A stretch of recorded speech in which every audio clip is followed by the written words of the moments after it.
कलावा बांधना और तिलक लगा के ऑफिस जाना तक बंद हो चुका था 2014 तक। ये जाकिर नाइक जो आज पाकिस्तान में बोल रहा है, इसने यही बातें 30 साल हिंदुस्तान में बोली और यहां पे हीरो बन के रहा है। पाकिस्तान के मीडिया ने उसकी दुर्गति कर दी, लेकिन भारत के मीडिया ने उसको सर आंखों पे बिठा के रखा हुआ था। मोदी जी के पीएम बनने के बाद इंडिया छोड़ के भागा है, वरना प्रधानमंत्रियों के साथ चाय नाश्ते पे बैठता था वो जाकिर नाइक। उसकी जो भाषा है, जो पाकिस्तान का स्वीकार नहीं कर रहा, वो भारत का खून निकल जाए, लेकिन वो तो भारत में ये रोज बोलता था। उसका चैनल चलता था लाइव, रोज 24 घंटे का पीस टीवी चलता था जाकिर नाइक का, जिसमें यही जहर वो रोज उगलता था कांग्रेस की सरकार में। वो देश छोड़ के भागा जब मोदी प्रधानमंत्री की कुर्सी पर आकर बैठे हैं। ये बदलाव है, ये छोटे मोटे बदलाव नहीं है। पीएफआई का पूरा तंत्र जो आज इस देश के अंदर नष्ट हो गया है, ये पीएफआई गली गली में बैठा हुआ था। उमर खालिद का बाप जो हीरो बनने की कोशिश कर रहा है, सिमी का नेटवर्क चलाता था मध्य प्रदेश के अंदर। उमर खालिद जैसे लोग आज नायक बन के बैठे होते अगर नरेंद्र मोदी प्रधानमंत्री की कुर्सी पर नहीं बैठे होते। कश्मीर में, दिल्ली में, इसी दिल्ली के अंदर, मुंबई के अंदर, बेंगलोर के, ये चलती हुई बसों में बम ब्लास्ट होते थे।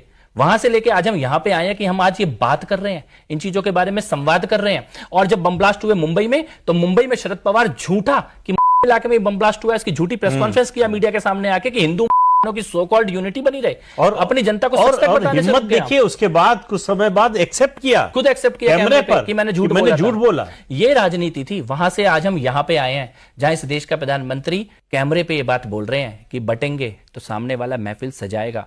मुझे लगता है इतनी गहरी बात प्रधानमंत्री जी के मुंह से निकलने के बाद हर एक हिंदू बेटे को, बेटी को, व्यक्ति को कहीं ना कहीं ये मनन करना चाहिए कि प्रधानमंत्री जी ने इतनी बड़ी बात बोली है। ये केवल चुनावी बात नहीं है, ये बहुत बड़ी बात है। ये चेतना डेफिनेटली आ रही है, युवाओं में आ रही है, बेटियों में आ रही है, बेटों में आ रही है। जो सड़क पे ये भगवा डाल के लड़का या लड़की निकलता है, वो अपने लिए नहीं निकलता, वो किसी की भी बेटी को लव से बचाने के लिए निकलता है। और मैं तो कई बार ये कहता हूं कि ये गलतफहमी नहीं है कि तुम्हारे दो बेटे हैं। जो भगवा डाल के लड़का है ना, वो भी तुम्हारा ही बेटा है, शायद सगा बेटा बाद में तुम्हारे दरवाजे पे बचाने आएगा। ये भगवा डाल के जो लड़के घूम रहे हैं, ये उससे पहले तुम्हारे दरवाजे पे तुम्हें बचाने के लिए आएंगे। इनको भी अपनी संतानों की तरह बढ़ने का मौका दो, इनका भी उत्साह बढ़ाओ और सम्मान करो। ये जो सड़कों पे 5-5 मिनट में पत्थर लेके निकल जाते हैं, इनके सामने कौन खड़ा होगा? क्या आपको लगता है कि सबके ऊपर पुलिस चला देगी या लाठी चला देगी और सरकार में कोई और मुख्यमंत्री बैठा तो पुलिस को भी नहीं चलाने देगा? क्या आपको अपने बच्चों को इसके लिए तैयार नहीं करना होगा?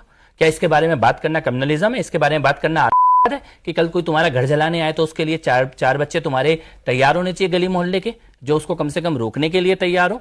लड़कियां कम से कम इतनी जागृत होनी चाहिए कि उन्हें पता होना चाहिए कि झूठा कलावा और झूठा तिलक लगा के अगर कोई तुम्हारे को ले जाएगा और कल मार देगा, उससे पहले उन्हें जागृति होनी चाहिए कि लव क्या है और लव क्या है, दोनों के बीच में अंतर पता होना चाहिए।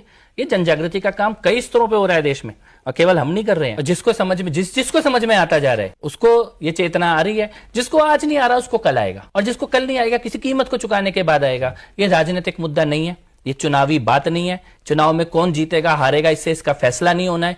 किसी और के जीतने से ये समस्या परसों की जगह कल आ जाएगी, किसी और के जीतने से परसों की जगह और एक दिन बाद आ जाएगी, लेकिन समस्या सबके दरवाजे पे आनी है।